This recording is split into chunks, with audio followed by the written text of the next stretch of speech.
So he said, we finished page Tzadik at the end, where we finished that. So we're learning about Megillus Esther. Yaviu levush malchut asher lavash bo hamelech. They bring a royal garment that the king has worn. V'sus asher rachav elav hamelech, and a horse that the king has ridden. Asher nitan keter malchut b'rosho, which a royal crown which has been put on the king's head. So all these things, all these are actions. All these things we see are levushim. They're garments. Even the horse, like we said, is a garment. What kind of garment is it? It's the garment of thought. Right? Because horses are the symbol for letters. Letters are called horses. Right. Especially the letters of thought. But for somebody who is not a king and putting on all these garments, there's a hashpa'ah on him. So that's what we're talking about. The sovev dafka comes through the levush. The Frierdiker Rebbe, you know the story of the Frierdiker Rebbe? No. When he went to give Truman the Sefer Torah, so he went to the Lincoln Memorial, and inside the Lincoln Memorial is the table and chair where he sat down to give this, what was his speech? Gettysburg Address or whatever. But he stood up for the Gettysburg Address. No, to write it. Oh, to write it. Okay. So he wasn't allowed to go in there. So the Frierdiker Rebbe got permission to go in, and he sat down at the Lincoln's chair, on Lincoln's table, and he wrote a mimer. And he said that sitting on the president's chair and using the president's table brought him amazing, hashpa'ot b'shamayim, because, like he was the big president. Incredible. Where did you hear this story? That's an amazing story.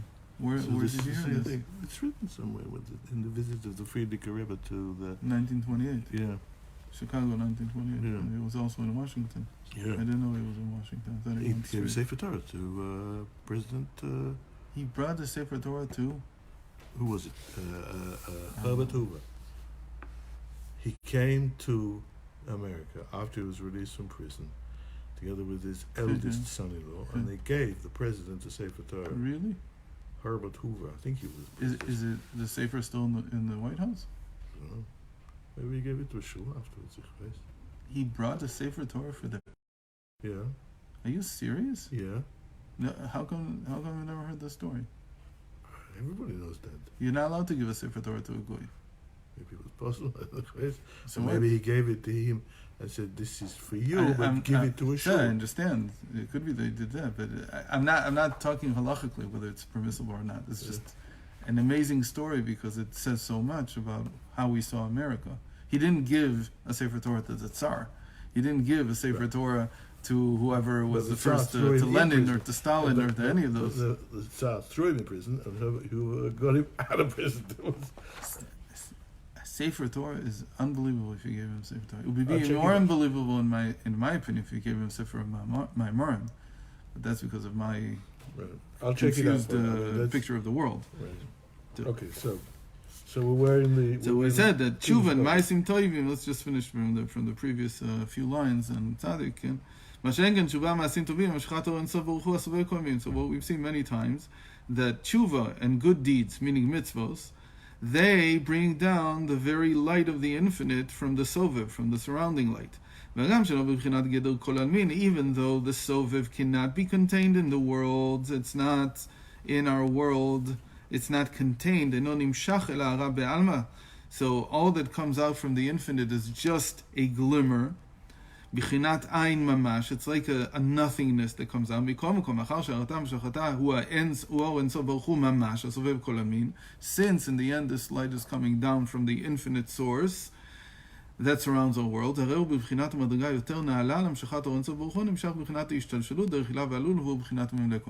obviously it's much more than what comes down in the gradual descent that comes from the light that fills our worlds. Except until now, he hasn't differentiated, in essence, between different acts that occur in this world. Every act is taking its existence from the infinite light that surrounds. But not all actions are the same. רק מעשים טובים דווקא הם דברים שנעשם בהם מצוות, שהם רצון העליון ברוך הוא להיות ציצית של צמר וקלף של תפילין, ובהם מאיר אור אינסוף ברוך הוא, הסובב כהן בגלוי ממש, בלי שום הסתר פנים ולבוש. The difference is not whether the act comes from the infinite light that surrounds the world. All actions in this world come from there, except The question is whether it's revealed or concealed. If it's a negative action, it's mamash, a whole discussion in and of itself. But if you're talking about just some act that somebody does, he wakes up in the morning, moves his tuchas out of his bed. So that's the light of the infinite coming down in the form of light that surrounds all worlds. Because that action does not become part of the person. It doesn't become part of his reality. The fact that I moved out of bed, you don't see it on me later. There's nothing on me later. Whatever. It is how it is. What? Move your tefillin. How much? This way. Yeah. So you don't see it on you, but if you do an act... You see the difference in someone after he's put on tefillin or before he put on tefillin? No, you can't see the difference in the person if they move out of bed. But if their hand was part of the mitzvah of tefillin, so in that sense the hand is now different. But only by those actions that are revealed, that you see the change. There's a whole question, why isn't the hand holy? Why is it any different than the... You can't... This is more tefillin than when tefillin are on my hand. What would be the logic behind that? This is not a mitzvah by itself. The tefillin in the bag is not a mitzvah. It's not a mitzvah by itself. When you put them on your hand, then you're doing a mitzvah. Now it's a mitzvah. And it doesn't work without the hand. Right. There's no such thing. So the hand has to at least be part of the mitzvah. Right. So there must be a change in the hand. There must be something. We don't afterwards have to. But there was no change in the tefillin when you put them on. Of course there is. Of course there is. Because before they're just a tashmish mitzvah. Now they become the chefza of the mitzvah. When you put them back in their bag, they go back to being a tashmish mitzvah.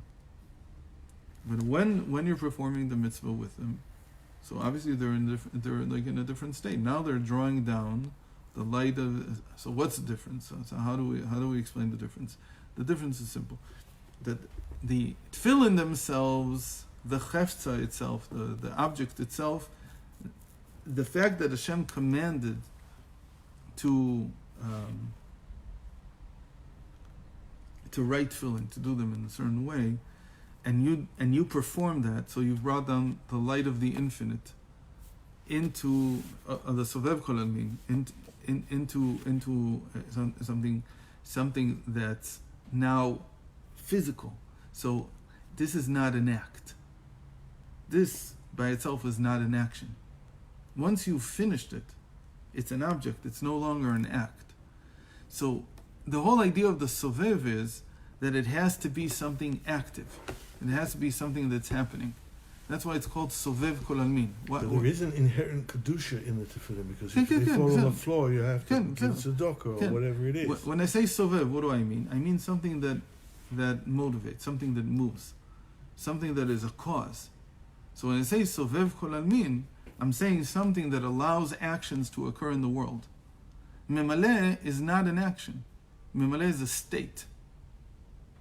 Okay? That's the best way to understand it. Sovev is something that's dynamic and active. It's a force.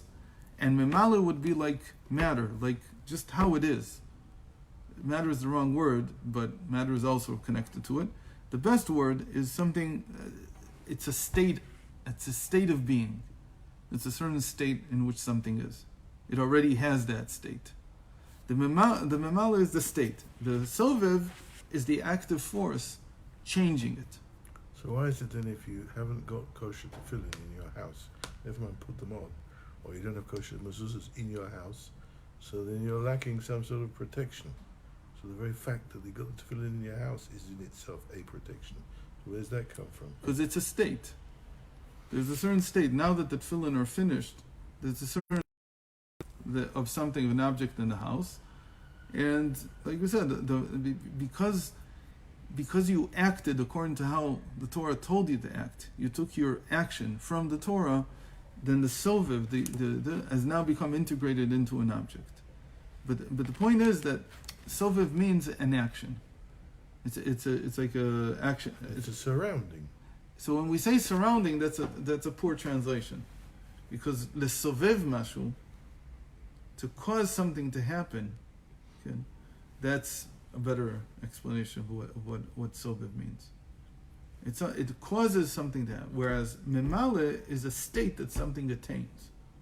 It's not what causes it to do something. It's the state that it's attained. So now if we take this and we use it on tefillin, so when I put the tefillin on my hand, the tefillin it's in a state. It's not in there's no new action going on. I'm not doing anything new. And there's no action going on when I put tefillin on. The act of putting tefillin on, yes, that's sovev. But it's a but once it's on my hand, it's a continuous act. So there's there's every an idea. second is a new world. Right. So there's an idea that this action continues, and how does it continue? It continues through the state of my hand while the tefillin are on. But because it only changes the state of my hand, it's not an action with my hand. Meaning there's no mitzvah to change my hand. I don't draw these lines with as a tattoo. I don't change my hand itself. It's just an act that I do with my hand during this time. So my hand in that time is in a different state. The memala of my hand now is different. Now, there was a guy. Once I take it off, the memala goes back to being my hand as it was before, and the action is gone.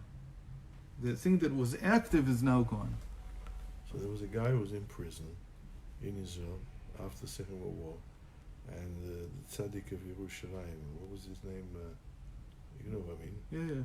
Went to visit him, and he refused to put on tefillin. So he said, why? Ari Levine. Yeah. No, Ari Levine didn't refuse. This guy refused.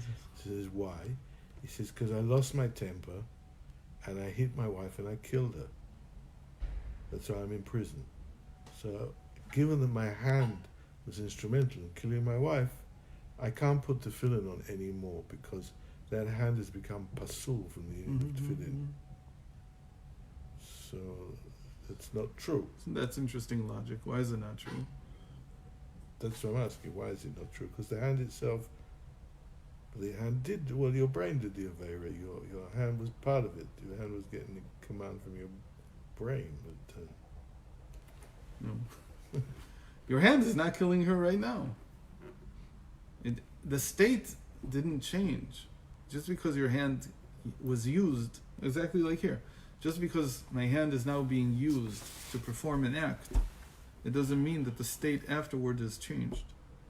In the same way, what's the best example of a mountain? But your hand should change now because you put on tefillin. Look at more holy. When you turn it off, any of these lights, when you turn them off, the bulb doesn't change. It's no different because it was on before. Meaning you look at the chemistry of it, it's still the same chemistry. So how did it give out energy? There was something actively using what this thing is made out of to give off energy. But it itself, it goes back to its prior state, to its initial state. There's no change in it afterwards. So that's real action. Real action, especially in terms of unless there's something done, unless what you're acting on is something that can receive the change. For instance, if a Kohen kills somebody by mistake, he can't. That's true. He can't bench. Kohen who committed murder can't bench unless it was in. And even by mistake. Unless it was in the war. Like an accident. Unless it was in the war, and he was defending Jewish people. But any kind of even b'shogeg, even if it was in a car accident, you can't bench anymore. I think Rav Avadia said in the end that they should bench because some late ayin. I don't remember though. The usual psak is that you can't bench. Why? It's not me now. That was something I did. But here you have something that changes the mind. The mind, as opposed to everything else in the body, that's the difference between the mind and maybe say the heart, but we mean the heart and the mind, is that it does change based on actions. So what does change when you put it on the tefillin? Your mind? Your mind changes, but not your hand. Your hand is not a vessel. It can't integrate this light in the same way that my hand can't integrate chas v'shalom that I murdered somebody. it doesn't integrate it because it's not a kli for it. And sometimes you talk to somebody and you say very smart things and they listen to you, but they're not a vessel for it. So the action was there, the action potential was there, but there's nothing happens. So the sova was there, the action, the cause was there, but it couldn't create a lasting change. So now he says, but when you act to form something, like for instance, when you make a tzitzis, you take the wool and you make it into threads. You've brought into the thing itself, meaning the wool didn't grow this way. It's not like my hand; it grew this way. It didn't grow with tefillin, but it grew the way it is. So when you take it and now you form it in a certain way, so your action is lasting in there. You see that it's there as long as the object persists. And at some point the object won't exist. Same with the tefillin themselves. Okay. So these things, they contain the action. You see that they've captured the soviv because matter is a vessel for these actions, but matter is not a vessel for my speech. I can speak from now until, at least as far as we know, I can speak from now until the end of time. This table won't be a vessel for it. At least that's how we understand it. So in that sense, the fact that I spoke Torah on this table doesn't change it. People feel spiritual, so they add, it says in Yeshaya that in the end, even Mikil Tizak, that in the end we'll hear even stones repeating what was said in the... Okay. Right, the so table is going to come and give testimony that we learned together. But again, that's a mashal. That's not the table itself. The table itself doesn't contain these things because it's not a kli for it. But whatever is a kli, and you changed it, if you actually changed it, then it contains that light that's soviv, that action that you did, and that's what he says here. So תשובה מעשים טובים דווקא הם דברים שנעשה בהם המצוות. Those are things with which you perform the mitzvos. שהם רצון העליון ברוך הוא. You bring the will of the above into something in this world. להיות ציצית של צמר, to make a tzitzis out of wool, וקלף של תפילין, and parchment to make a parchment into tefillin. ובהם מאיר אור אינסוף ברוך הוא הסובב כל בגלוי ממש, בלי שום הסתר פנים ולבוש. There you see it. So this remains an embodiment of the act of making tefillin. It remains how it is. מה שאין כן, שאר כל המעשים אשר לא להשם המה, גם שאור אינסוף ברוך הוא סובב כל מקיף כל אומות בהשוואה אחת, הוא המהווה היש ועשייה יש מאין. So this table is a little, but I don't know. What do we have here that's not a holy object? This. Okay. So this, it persists. It's here in the world. There was soviv used to make it, but there's no gilui of the Or Ein Sof in it. It's not revealed. In fact, when I look at it, what do I see? I see something very, very limited. Something very, very bad sof. Like it's not unlimited. I see how material it is. So it goes back to the same question: why don't you make a bracha when you make tefillin? Why do you make a bracha when you make tzitzis? Because without them you couldn't do the mitzvah. So why isn't it's there? Two different shittas. The Yerushalmi says you do. We paskin by the Bavli, I think, because I don't know what the reason is. The sugya is in sukkah, and why you don't make a bracha on making a sukkah? Well, it says you make shechionu, that is the bracha. Could be. The reason is that they say that I'm recalling vaguely what the sugya is. The sugya is whether it's called a mitzvah before you can use it. So while you're making the tefillin, you still can't use them. So you can't make the bracha. So the first time that you make the bracha on the tefillin itself, when you use them, that's the bracha for making them. Then that's the shechianu. That's how it's understood. So there's no, but the Yerushalmi says you do make, even though you can't use it yet. So Yerushalmi has almost like a Beis Shammai approach. It's a Beis Shammai approach. You see the potential. It's like a Rashbi approach also, that you see the hidden, you see the concealed about to become. You see the process as it will end. By Rashbi, by Reb Shimon Bar Yochai, in Nigla, it's Kola Amedli Natel Kenatul Dami. That anything that's about to be taken off the Mizbeach, it's as if it was already taken off the Mizbeach. If something is about to happen, it's as if it already happened.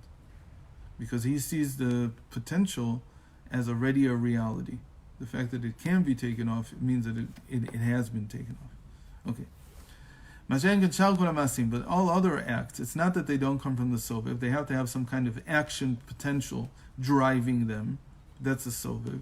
It's just that he can't see it.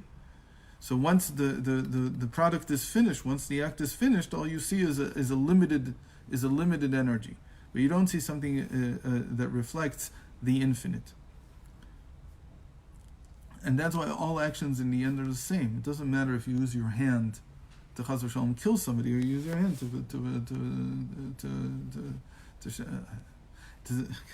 matter if you even simpler. You use it to slaughter an animal, non-kosher, or you slaughter it kosher. It's the same act altogether. It's the same energy. Everything is the same. Except in one it was a mitzvah, and the other wasn't a mitzvah. So in the one that's a mitzvah, it becomes revealed in the worlds that this was something that contains, that came from the infinite light that surrounds all worlds, or that causes all worlds. How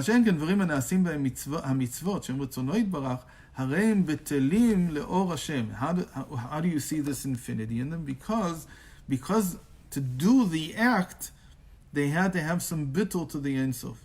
They have to have some level of, because when I did it, when I did the act of making tefillin, I had a nullification before Hashem's Torah, that I should do it this way, not some other way, that I should do it in the first place. So that bittul that I had, it went into the act. So we said that always bittul is needed for something to be revealed from the infinite, because bittul chokhmah is the entranceway, is the gateway to all revelation of the infinite. Even though this action, what I just did, by making tefillin, for instance, is incorporated, it's captured in a physical object. מקיף את כולם בהשוואה אחת, הרי כל מה שלמטה מטה במדרגה יותר, ובפרט מדרגה תחתונה שבעשייה הגשמית, יש בה גילוי יותר מהרת אור אינסוף ברוך הוא, הסובב כל עמים, שמזה נעשה היש כנ"ל. So it says here, it's very interesting, that lower down you go, because the nature of action is that it acts the same everywhere. It doesn't change. So the further down you go, down the where? more... What do you mean lower down? That it's harder to move this object. It's harder to do something with it. The more gashmi? The more coarse it is. So the more coarse something is, it would be like, why don't we make tefillin out of plastic? Plastic is more refined. It's even created by a refinement process. So to make plastic tefillin today would be, you could sell tefillin for the cost of the parchment.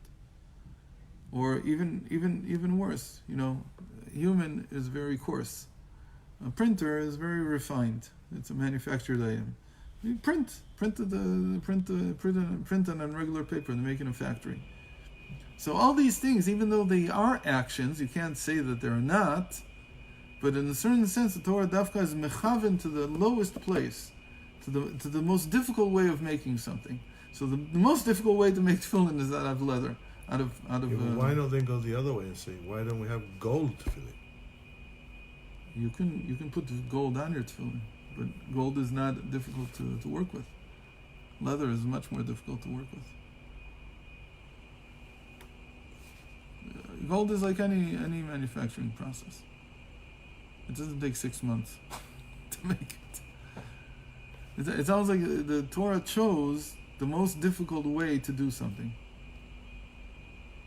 Why does it choose it? Because it says that's the greatest revelation of the Soviet. The fact that the Soviet can go all the way down to even the coarsest places and to act there, that's a greater revelation of what we mean by Soviet.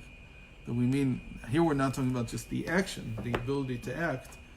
We're talking about the fact that Soviet being round symbolizes that it acts equally on everything. Everything is equal before it. So if you can make into tefillin, you can do anything.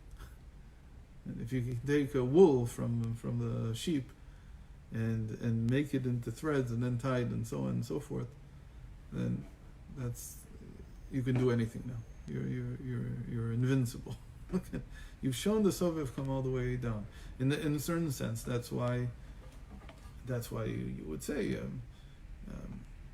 why do I insist on creating a house for Hashem? What's the point? Well, you don't insist on it because Hashem told you to do it. Not so simple. There's no mitzvah that says that you have to make a house out of stone and so on and so forth. The Mishkan was made out of the living and the plant life. There was no really domem there. The domem was, we say, the karka of the Mishkan, but it wasn't an integral part of the. But when Shlomo built it, he built it out of stone. First he built it out of wood, but then he covered everything with stone so that it wouldn't be seen. The thing about wood was that it was easy to create beams, it's lightweight relative to stone. If you take a beam that's the same thickness and that can carry the same weight, it's a lot heavier. So it's not such a good solution for tikkot, for roofs. So he used wood. And he strengthened the whole structure with two shurot of stone, how do you say these? Layers. 2 layers of stone and then 1 layer of wood, and then 2 layers of stone and 1 layer of wood. He strengthened it with the wood. It was like the metal beams of the time. That's basically what we do today. But then he covered everything. Why? Because he said that this has to come all the way down. Okay? It's easier to work with wood. It's much easier. How long it takes to excavate a stone out of a mountain compared to how long it takes to fell a tree. It takes like 2 hours to fell a tree, 3 hours. Transporting is even easier. It's already round. You roll it down. It floats on water. All the benefits. The lower down you go, though, the more revelation of the Sovev there is. So these acts, these manufacturing acts, and when the Torah gives you something physical to do a mitzvah with, so that's a revelation of Hashem's power of moving the world, of causing everything. And that's why it has such value when you bring it further down. So that's why these things... So again, somebody would think that it should be a bigger mitzvah to feel Ahavat Hashem than it should be to put tefillin on. But we see that it's the opposite. The putting the tefillin on is shakula kol olam. It's harder to feel Ahavat Hashem. It's harder, but it's not comparable, because when you put tefillin on, it's shakul keneged kol Torah kula. Ahavat Hashem is not shakul keneged kol Torah kula. The fact that you have or don't have, in fact, those things, it's not even clear how do you know if you perform the mitzvah? Okay. That's another question. How do you know that you perform the mitzvah of loving Hashem? How do you even know? It's chavot halevavot. It's in the heart. It's very hard to know. But when it's an act, here it is. It's in front of you. Say no.